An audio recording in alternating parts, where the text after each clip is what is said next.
Is there anything in particular that it's if somebody said that you were faking, you would feel like, like almost even attacked by? That is like you got? I don't, I don't know. That's a really good question. I don't think I've ever stopped to think about that.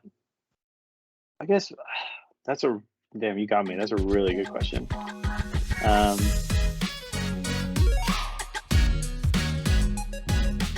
Hi, welcome back to 5 Live Questions. I'm your host, Jin Yun Shin. Today is episode 7 of 5 Live Questions, and today we get to sit with Julian Nunez, who we will properly introduce in just a second. Before we get started here, there are a couple of things I just want to give you a heads up on. The first thing is a reference that Julian makes that probably isn't going to make a lot of sense.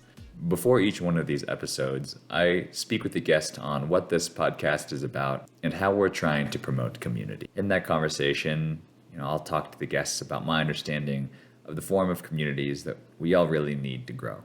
I call these 3 communities our correction officers, our accountability buddies, and our heart healers. This episode is probably already long enough, so I'm not going to get into that now. But if you want to hear more about that, let me know in the comments, and I'd be happy to make a video about that some other time.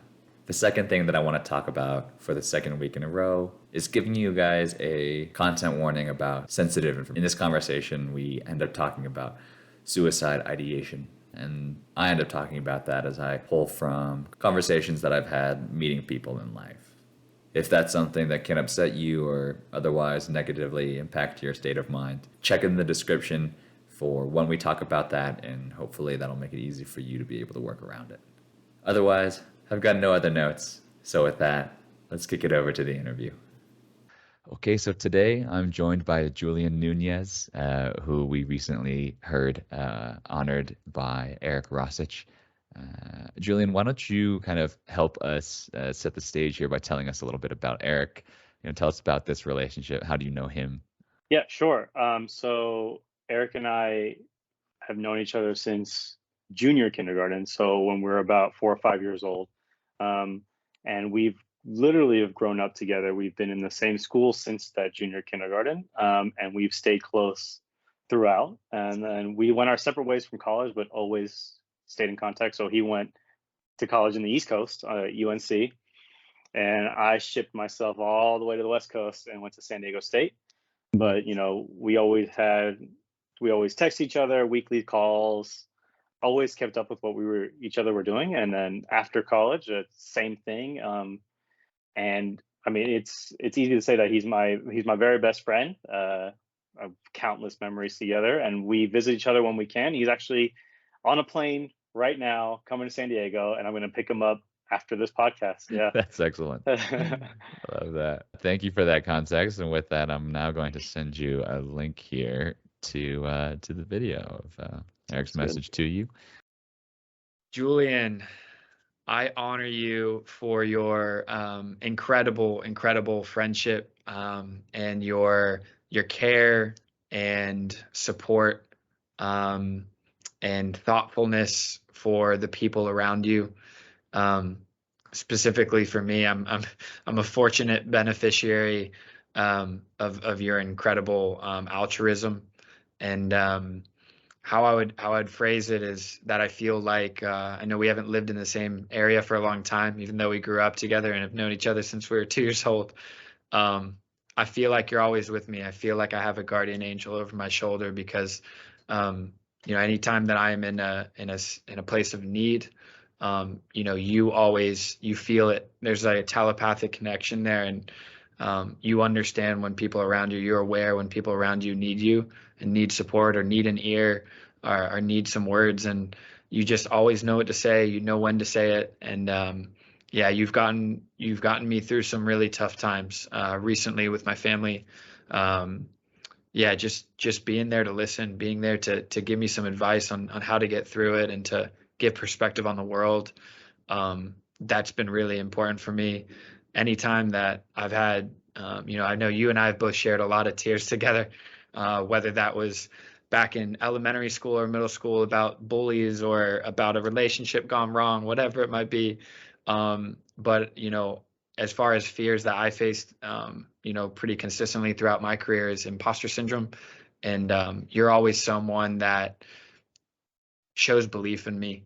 If I'm ever feeling that, you'll give me a call or we'll be chatting, and the way that you lift me up just changes the way that I view life. And like, without getting into tears here, man, because I swear I'm about to. Yeah, you mean the world to me. So I hope that you know that. That's what I want you to know.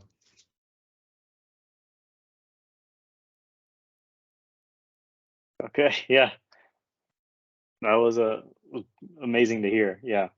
Yeah, just we'd love to just hear your reaction. What do you think? And yeah, what are you feeling right now? I mean, I just feel loved. It's just sorry. Yeah, Eric's just a really, really good guy, and I hope he knows that, and I hope he knows that I'm always there for him. Yeah. Yeah. Sorry. No, you're good. It's it's clear that you guys, it's something that Eric and I talked about in our chat. I think that was also providing context for how deep your guys' friendship is. As he said, in life you can't make old friends. And I bet he was thinking about you when he said that, and it really does show how well you guys know each other. He joked about how he's known you for longer than he's known his little brother. That's very true. Yeah, the same. Yeah, that's very so true. it's Yeah, awesome to see. yeah. I consider him my brother. There's no doubt about it. Yeah. I talk to him. I talk to him or about him pretty much every day. Mm. You hear Eric talk about altruism, and basically how he drew in a couple examples to demonstrate and illustrate how you are there for him with no mention of what your needs are during those times. But when other people have those needs, you are there. When you hear that, how does that make you feel, and what do you think about? Yeah. I don't know. I just always been the guy where I want people to be happy. When other people are happy, it makes me happy. And so when seeing Eric in a tough spot, that the only thing that would make me happy was to get him back to him being Eric. It's tough to see somebody that you love down, and I don't like that at all. So I try my best to bring people up, whatever the cost. Yeah. That's already starting to spark some questions in my mind, but I think the timing of it is going to be good a little bit further down the road. So let's jump into it. Julian, why don't you help us understand you a little bit better as we transition into your story, just telling us where you're at in life today. Sounds good. Yeah, I'm at a really good spot in my life right now, and it's not that I did it all on my own or anything. I had, like you said, my correction officer, my accountability buddy, and the third one was heart healers. Heart healers. Yeah, definitely had those for sure, to help me get to the spot where I'm at now. I'm recently engaged. Yeah, congratulations. Thank you. With the love of my life, who could fill the spot of all three of those. Yeah, and I'm very happy with my career, which we could probably get into later on because it was a surprise, which I had a lot of doubts about. So yeah, I feel like I'm in a very stable, healthy part of my life. Awesome. That's a great synopsis. So yeah, with that, we'll jump in here and peel a layer back. Let's do it. Well, you started at a pretty emotional spot, so let's just jump back over there. Yeah, the first question here is about core values. I believe it's through our core values that we derive purpose in life, and how we express ourselves through our actions, our curiosity, our creativity, can always trace back to, what we want to get back for our time. And I think that core values kind of indicate how we set those parameters for ourselves. And so that is the first question. Julian, what are your top 3 core values? It may sound very cliche, but my number one core value, which I live my life by, is to treat others the way you want to be treated. And I stand by it 100% because I feel like it's very easy to be mean.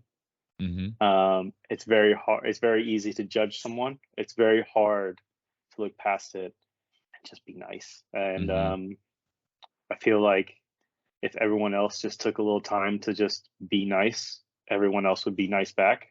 And I just want to. I like to live my life that way. I never cast judgment. I want to get to know the person for who they are, and I want to be treated nice. So why wouldn't I treat anybody else nicely? That's number one. Number two, I guess, would be my family. Would be my second core value. I hold them near and dear. Coming from a Latina, Latinx background, I identify as he, him, and I'm a Latino. I identify as Latino. So coming from a Latino background, family is huge. And so I love my family. Both my fiance is also Latina as well. Both us, we really love family time, and family takes up a lot of our time, which is a great thing. And family is number two for sure. And then number three core value, I guess it would be perseverance. Like for me, if you don't get it the first time, try again. Can't get it the second time, try again. Just do it until you get it. I mean, and it always ask for help, and always ask for help. So even if you're persevering, doesn't mean you have to do it alone. So yeah, I guess maybe that's a fourth one, but you can tie into the third. But perseverance and asking for help. I know that it's easy when you feel alone to give up, but if you ask for help, you can push through anything.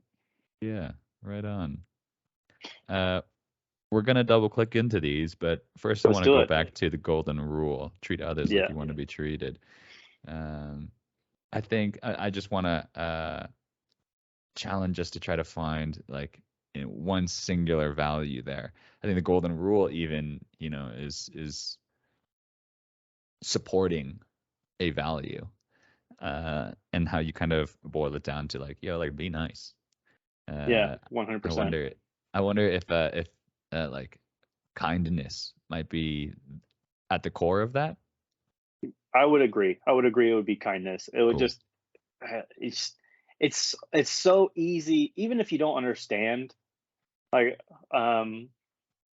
people have told me, my dad has told me, how am I supposed to explain XYZ to the random person from the Midwest who kind of lives in their own bubble? Right. And I always tell them it's not hard to be just a decent person. Yeah. You just got to be kind. Yeah. If you don't understand it, that's fine. You don't have to understand it. Just be kind. Yeah. And I think you're right. Kindness is at the core of number one. Yeah, the golden rule. Right on. Will you elaborate a little bit for us the significance that kindness, family you've already done a little bit, but would still love to hear more, kind of maybe like where that comes from, and then also how you express yourself through that, and perseverance as well. Yeah. So you want me to start with kindness? Yeah. Yeah. Okay. Cool. So kindness. Yeah. So I was raised in a minority family. We might not look minority, but we are, Latin, and we grew up in the South. And the best way to fight hate is with kindness. And so whenever we felt as a family that things were going weird, I wouldn't say the full on R word, but the things weren't as what we thought they would be. Yeah. We just fought back by being nice, and welcoming people into our family and welcoming people into our culture, and that usually really worked. And then even now, my fiance is the greatest form of kindness that I've witnessed. She's truly an inspiration. She was a teacher, and to show kindness to those children, especially in their times of need, because she was a school grade teacher, first grade teacher. Is a great example of that as well. So I'm learning from a lot of different angles how to be kind. Tell us a little bit more about family. That's something that I think stereotypically you always hear people joke about, right? Like Yeah. Latinos have big families, but there's clearly a resonance It's for you in it's that way huge. that's Yeah, like very personal. Yeah. exactly. It's huge for us. I wouldn't be the person I am today without them. My parents and my grandparents have set an amazing example of how to live life. Um, and I'm trying to follow in their footsteps, but do it kind of in my own millennial hip way because they're dorks. Yeah. And then perseverance, where have you seen that really shine through in your life? Yeah, so I'll go through my college experience. So I started off as a biology major freshman year, and then I took Chem 200, and I never worked so hard for a D. um, No. and yeah, I worked. I spent, first semester freshman year is supposed to be finding out who you are, partying, Sure. enjoying Yeah. yourself. Yeah. I was stuck working late nights, Uh-huh. trying to get my chem homework done, working extremely hard to get a D. So I pivoted, I switched majors, and I didn't realize that the major I was switching into was harder. But I told myself I was going to stick with it. So I changed to computer science. Yeah. I had never programmed anything before. Uh-huh. Never. I was like, oh, I could do it. It's easy. It wasn't. It was extremely hard, but I told myself I'm going to focus. I'm going to get it done. I was able to graduate. Not that I didn't get a few C's along the way or Sure. had to retake a course or there or then, but Sure. I worked hard and I asked for help. I was in office hours. I asked classmates. I made really good friends by asking random classmates, like, yo, man, dude, can you show me how you did that? Lifelong friends. Yeah. And now they've actually, we speak now professionally across on how we've pivoted in our careers. Yeah. So just my college academics was tough. Yeah. The majors I chose were tough. I'm not the smartest guy in the world, but with help and perseverance and never not giving up. The second time, I kind of gave up on biology. I was scared of OChem, but I told myself that I'm only doing that once. I only get one chance, Uh-huh. one more, and so I kind of pushed through that computer science major again with help. Totally. I don't think I could have done it without help, without my professors, spending the time in the office hours, and my friends that I've made in my classes. Yeah. Yeah, I love that. Misery needs company. And some of Yeah, that company is going 100%. to be lifelong company. So Yeah, yeah. 100%. I Yeah. remember. I mean, me and my friend Aaron spent. God, it was a CS. It was a final for assembly language, and assembly language is like just one step up from ones and zeros. Okay. And yeah, and so it's tough. And we spent, I don't know, a week in the library, like, I don't know, 12 hours a day, Yeah. and then the last day was like 18 just to get enough rest for the final. Yeah. Yeah, we stank, but we passed the final. Yeah. Yes, yes. Sweet victory. Yes. Yeah, exactly. But we were both miserable for sure. You almost faulted yourself Did for, I? failing biology, but then Hmm. persevering.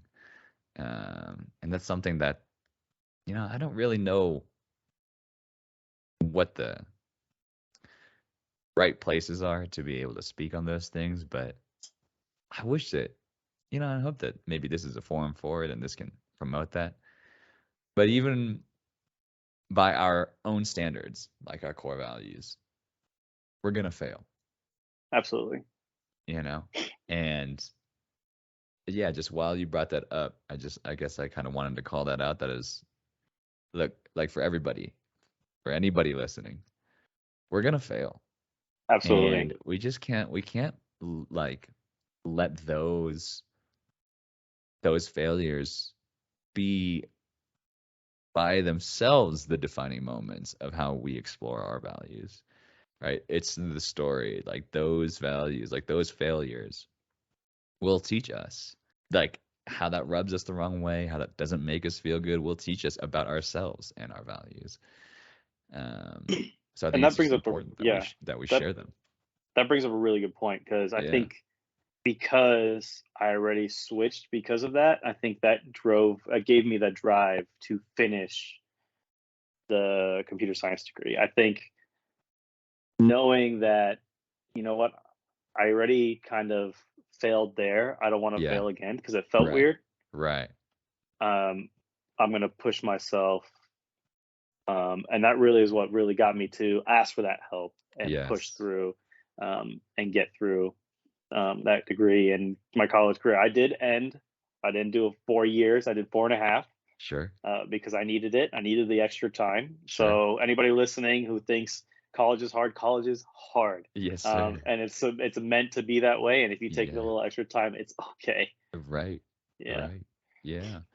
Um, I can Also, I so want to say, yeah. sorry. Also, I want No, to say go for it. college is not for anybody. So if you're in college and you don't think it's right for you, don't feel bad to step away. It's not for everybody. I know we live in a Yeah. society where college is going to get you the new job or whatever. It's not for everybody. I know a lot of very successful people that haven't been to college.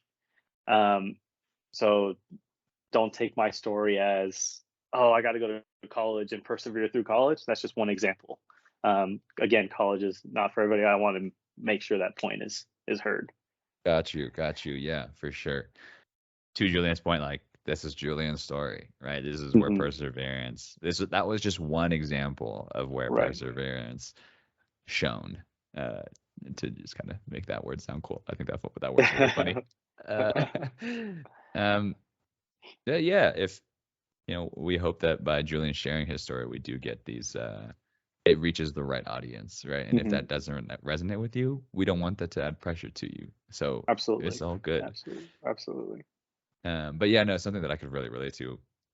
My number one core value is loyalty. And for a long It's a really good time, one. thank you. For a long time, I was very let down. I just bummed because I've let people down. Like I have lost friendships, and that sucks.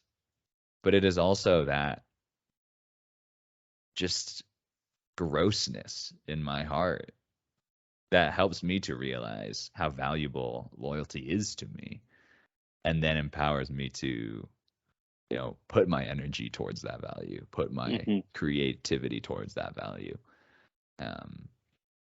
So yeah, I appreciate you sharing that. And can I change one of my core yeah. values to loyalty now? If you want to try, No, yeah, okay. would No, you? I'm just messing. That's a really good one. I do value Thanks. loyalty very high up there. Yeah. That's a really good core value. I really like to hear that. Thanks. Yeah. Yeah. Well, that's also why I love to talk about core values, is because I think Everyone's different. everyone's different, and it's fun to hear even just like the top 3. It's like, ooh, that was a good one. Would I reorganize mine? Would I sub one out for that one? I love having those conversations. Yeah, I'm getting close to subbing that one Yeah, for loyalty. yeah. That's a really good one. I mean, I'm loyal. I'm loyal to my sports teams, like Yeah, right. that are terrible. So you already have more than halfway there. Yeah. Exactly. Right. Well, before we spin out on what to do with loyalty, let's move on to the next question. Sounds good. And we're gonna kind of peel a layer back here, another layer back here, and by examining where are your fears at in life today. Yeah, that's a really good one. I think I kind of mirror what Eric said with the imposter syndrome. I do sometimes feel like, man, I do not know what I'm doing, and when is someone going to find out? And that can be terrifying. And I've had many a nights where I wake up a lot. I'm like, can I curse on this? Go for it, man. It's Okay. YouTube, Spotify. Yeah, you're good. Okay. Where I wake up and I'm like, damn it, like I'm scared that someone's going to find out that I shouldn't be here. Or, damn it, like, did I do that report correctly? Because this is the first time seeing it and everyone's expecting it to be perfect because it's going to the FDA or something like that. Yeah, it's scary. And then I would say another big fear of mine, I know it might be irrational, but it is coming to a point where I can no longer support myself, my fiance, or anybody in my family, whether that's financially, emotionally. I want to be. I put it's pressure on myself, but I put myself in a place where I want to be a support kind of role. And my fear is that one day maybe I'll lose that role or do something to give up that role. That's another one of my biggest fears. Mm. Yeah, that might be a tough one to dissect. Yeah, but I'd love to still try. We kind Yeah, of go do it. backwards through these. Yeah, do it. That second one, I'm just curious, like, so the image that came to mind for me was the image of, like, being a pillar, Mhm. a pillar that you and others can build on, as you talk about family, as you talk about your fiance. How do you check yourself on that pillar, on how it's doing? Yeah, that's a great point. So the first thing I have to do is try to bust through that imposter syndrome Mm-hmm. and make sure that I get my job done. And that's I know money's a tough thing to talk about, but being able to find some work that can help you feel stable yourself, and then finding someone who will help you when you feel like that pillar is crumbling. So, for example, that would be my family. So, my dad is a really big person in my life who, whenever there's a sway in the pillar, he helps prop it back up. And now, since my fiance is here, it's been more on her to kind of put her hands on the leaning tower to keep it up, which I really appreciate.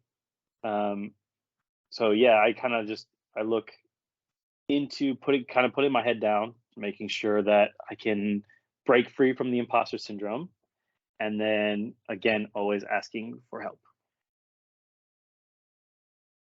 We're gonna go back to that help point in a second here, because I love how you're so unafraid to ask for help, and it's something that I would love to get your take on. But before we go there, I just want to try asking you directly.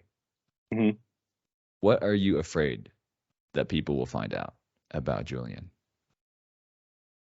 That maybe I don't know everything that I look like I do. Just I'm still I learn something new every day when it comes to work or life or how to handle other people, how to handle different situations. I just feel like maybe I perceive myself, maybe I push myself out as like maybe a know-it-all or someone who's very intelligent, but but I don't think I am, and I'm scared that someone might say, "Oh, come on, dude, you're just phony or fake, or you don't really know any of all this," or something like that. I don't want to be. I guess maybe I don't want to be perceived as fake. Mm-hmm. I want to be genuine, and I want people to know that I'm genuine. Let's just try. Let's just Okay, try. let's do it. Is there anything in particular that if somebody said that you are faking, you would feel like, like almost even attacked by?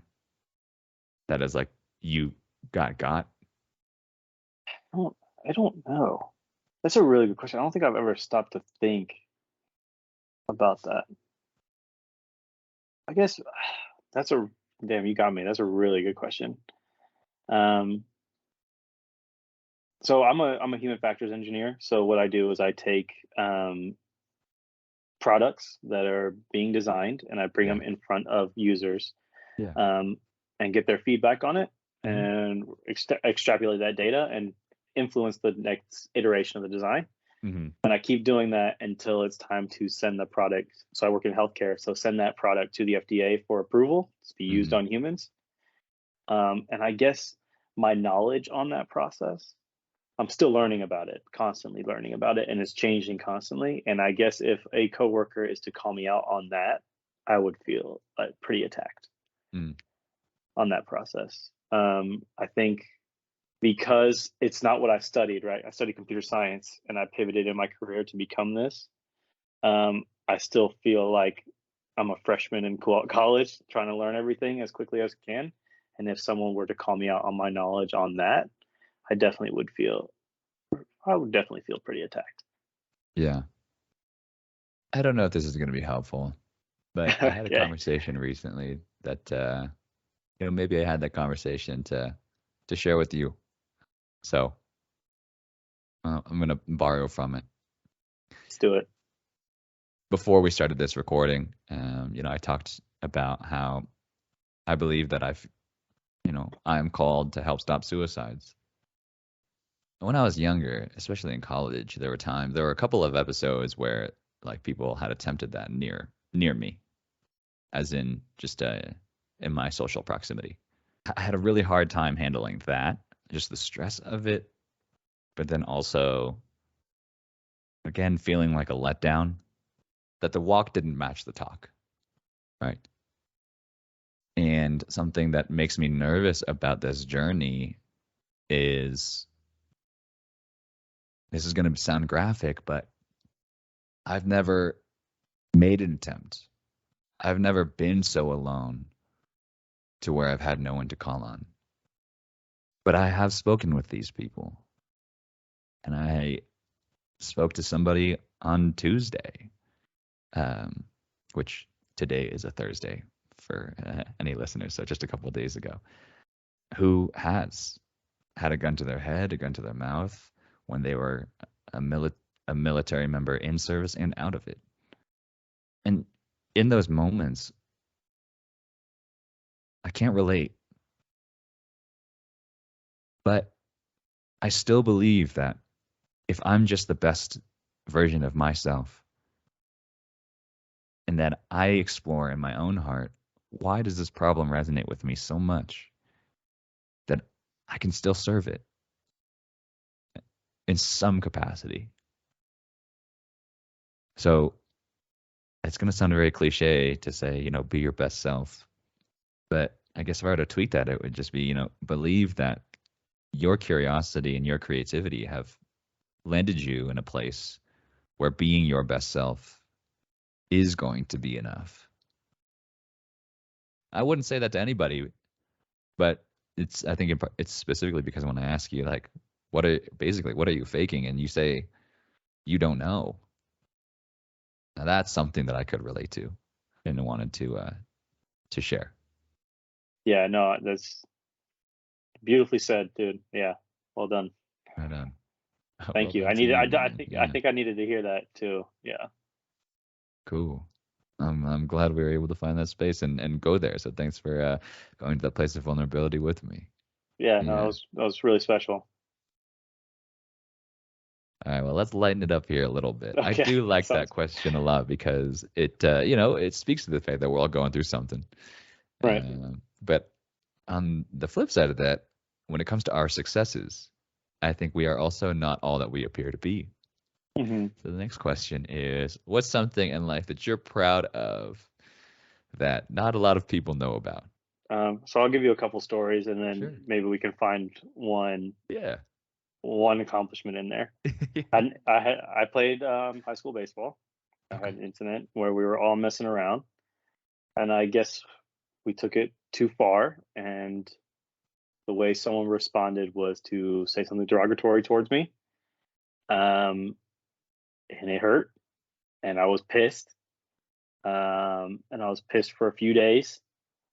Um, but then I forgave them Mhm. after a few days, even though he didn't apologize to me immediately. And his apology, when it was forced by the coaches.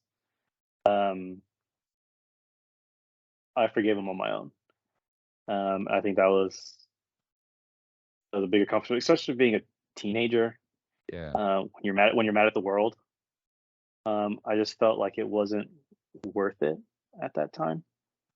Um, and I just feel like at that point, being able to move past it was kind of big for me. So I could kind of stick with that kindness as being my number one. So I wasn't always just the mad kid who has the world kind of beating down on him. I kind of just turned it around, Mm. forgave him, and stayed happy. There's one. Yeah. Another one is that my brother, uh, I don't know if it was, I don't know if it was depression or an anxiety kind of attack that he had Mm. a couple of years ago, to the point where he was having some weird dreams, and went to see a therapist, which I'm very proud of him for. Going to see a therapy, always asking for help, but being there for him and helping him push past that. I think that's another one there. Mm. Even if it was just for him to text me, be like, "Yo, what's up, man? How can you help me with this?" Or do you want to go do something with me today? And stuff like that. That's one. And then yeah, being there for Eric was a good one, because it, yeah, like I said, I hate seeing people that I love or that are down. Mhm. So helping pull Eric out of a space where I didn't like him in, uh, was a good one for me as well. Right on. So those are all different points in life. So one was in Sure. high school, one was during my college career type, and then one was pretty recently. Um, Gotcha. those are all emotional accomplishments that I think Yeah. I've had. Yeah. Right on. Those were Oh, awesome. those were good. Okay, good. Those Those were are good. great. Yeah, Okay, those are great. so good. Yeah. Cool. So we've been on a journey now.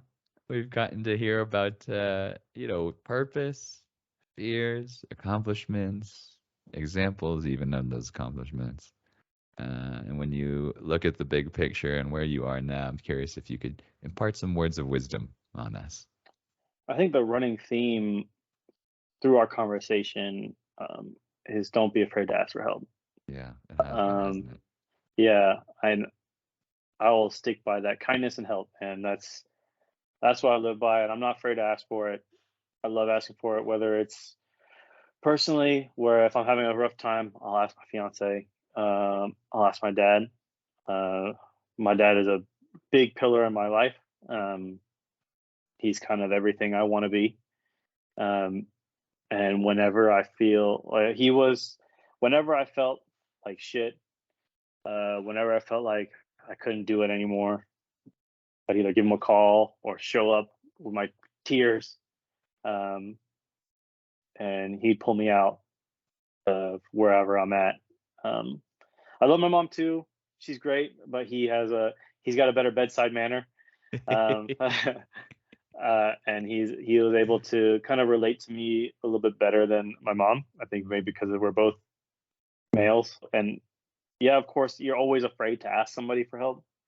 But when you do, they're happy that you came to them, right? So it's not like, you're doing a disservice to them or you're causing them any issues. I think that if you ask for help, people are so excited to share their knowledge, um, because everyone's had a certain experience where they've felt similar to you, or felt, I don't want to say exactly like you, but like people have felt bad, and they've Yeah, worked their way through it, yeah, whether it was by themselves or with they were like, oh yeah, I asked for help too. And so showing, um, people that kindness when you do get asked for help is just, yeah, it's huge. yeah. So don't be afraid to ask for help, and if you get asked to help, always be kind. Yeah, Love that. I love that. That was beautiful. thank you. Yeah. Well, this brings us to the last question. This is my favorite question. And this is another tough one. But that final question is, Julian, what is the best compliment that somebody could give you? Mm, it's a really good question. Um, Thanks. yeah, all these questions have been great, by the way. Thanks. Just thinking through my life and thinking through what people have said. You know what? There was one time, in high school where I had a teacher who was also Cuban, like I am. And we were talking about diversity at some point. Like, those normal diversity conversations you have in high school where a lot of people don't really take it serious. Yeah. Um, someone asked, like, round robin, what would you like to see? And, I kind of stood up and I was like, I would like to see, XYZ jokes kind of be done. Like, they're not funny, whatever. And I got an email later from him saying, thank you for standing up. It's sorry, I'm getting a little emotional here for that too. He was a big influence in my life as well. But thank you for standing up. I heard you, and I'm going to be keeping a lookout for those as well. So just that recognition for standing up for what you believe in kind of was a good one. That was a brilliant one. Appreciate it. Brilliant one. I'm just going to kind of reflect on something that I really admired about you, Julian, before we wrap things up here. Let's do it. What stood out to me here today about Julian is I think a lot of people can relate to wanting to be great in some capacity through our actions. And Julian has very specific communities. Julian has very specific communities he is orienting that greatness towards.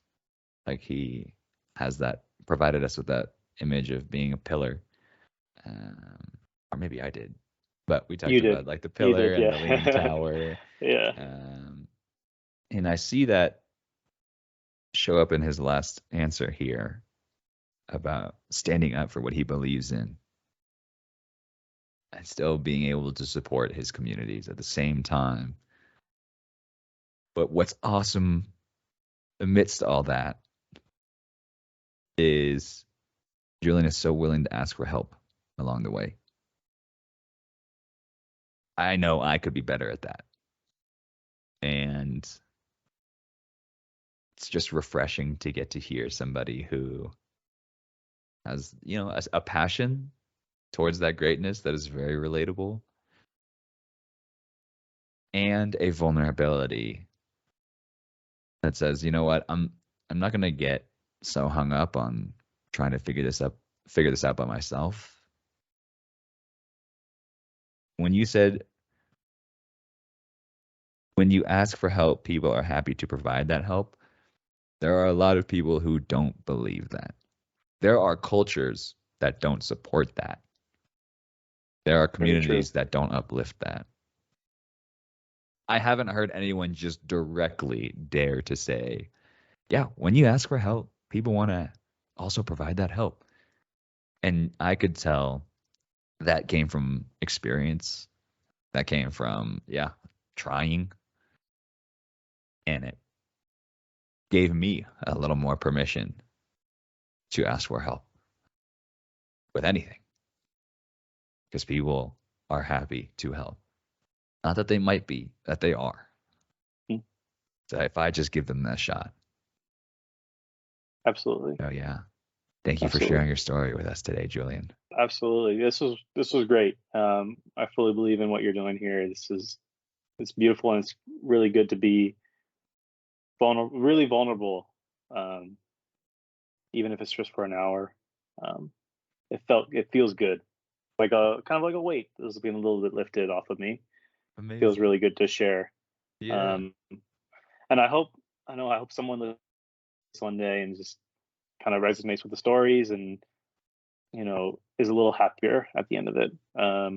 That's the goal, right? That is. And that would make me feel pretty accomplished. Awesome. That would be another one of those accomplishments in the yes, sir. Yes, in the questions there. I feel like you could definitely. I would be honored at least if this, chat fell into answering that question in the future. 100%. Yeah. Awesome. 100%. All right. Well, we're at the time where we get to pass it on. The idea is just to get to honor somebody, shower that love, and then I'll be the telephone to pass that message on. But yeah, do you know who you'd like to honor today? I do. So I had someone in mind, kind of before we talked about it, before I knew what this was about. Mhm. I kind of thought this was just going to be life stories, um, and not with the undertone of, being there for others and helping others. Yeah. So I had somebody in mind who has a really cool life story, but I think it's kind of switched. Sure. So my friend JD, Jonathan, Okay. we went to high school together. We lost a little bit of contact, but we gotten back in contact. But he was a he shared a lot of my pains in high school, and he helped me through relationships, and he's always the person that had my back. We got really close back into contact pretty recently. I want to say a couple months ago. I just kind of reached out to him like, dude, I miss you. Yeah. And he's like, me too. I was literally about to text you. And yeah, he's the man. He's got a really cool story as well. So yeah, Jonathan, JD, Awesome. let's do it. Right on. When you see the camera go. JD, what's up, man? I honor you for your kindness, and willingness to share your experiences with me. In high school, I know that you might have had a tougher time than I would have, and just being from where we grew up, and the school that we were in. And I know that you always being there for me, really played and molded my core values, knowing how you had carried yourself, um, knowing how you carried yourself through um, through those years there, and probably after, even when we lost a little bit of contact, really put forward my core values. My number one core value is kindness, um, and that is a big part towards how I watched your example, of how you treated everybody, um, how you wanted to be treated with that kindness. Um, I just want to say thank you for those lessons. Uh, I don't think I would have been the man today without seeing a lot of what you did. Um, yeah, and that's just thank you, man. I really appreciate, always being the bigger person. Thanks again to Julian for sharing his story with us. Just kind of reflecting about myself now, he was such a good sport. I've pressed on him to keep going deeper. And each time I pressed on him, you kind of heard him make this decision to step up and go for it. Which, by the way, he's not the only one. Every time I hear somebody kind of brace themselves and say, let's do it, that just makes me smile and think, all right, like they're going to go for it. And I just appreciate when people take that step of vulnerability, because they're doing it for us. They're doing it for you, for me, and get to learn and be able to connect with them by. So yeah, I'm just really appreciative that Julian kept stepping up each time and really looked at himself and looked inward to share like personal tension in his life. It was very kind and generous of him. A couple of things I really liked from my conversation with Julian were, first, how he thinks about being a son. And we didn't get into the low level details, but when we talked about fears in life, he talked about the role that he's playing as a son. And I think it's a pretty safe bet that I don't think about the role I play as a son as critically as he does. I appreciate how aware he is of that role, and it's something that encouraged me to keep thinking about that for myself. The second thing I really liked was when Julian talked about asking for help. He said, when you ask for help, other people are so excited to get to share their knowledge. And for me, that just emphasized something I already knew. But the inability to ask for help, more often than not, just comes down to a point of pride. I'm kind of smiling as I realize that this point of view might not make me any friends. But the fear to ask for help, which I believe is different for men than for women. But I think for men, it's often that we just don't want to look weak. And it's so hard to ask for help without getting comparative, resulting in the person asking for help thinking less of themselves. Even if the person giving help makes no insinuation about strength or the lack thereof. It seems like such a small thing, but I just want to re-emphasize asking for help is okay. It's great even because it gives other people the chance to get to share their knowledge too. On to a bit of bad news. Unfortunately, we were not able to get in touch with JD, so this marks the end of the Toby Egbuna line for those of you that have been following. But that's okay. Next week, we'll be kicking off a new thread starting with my good friend, Kate. As for this episode, I'd love to hear what stood out to you. Let me know in the comments. And remember, there's never a bad time to reach out to somebody that you've been meaning to reconnect with. Okay, see you guys in the next one.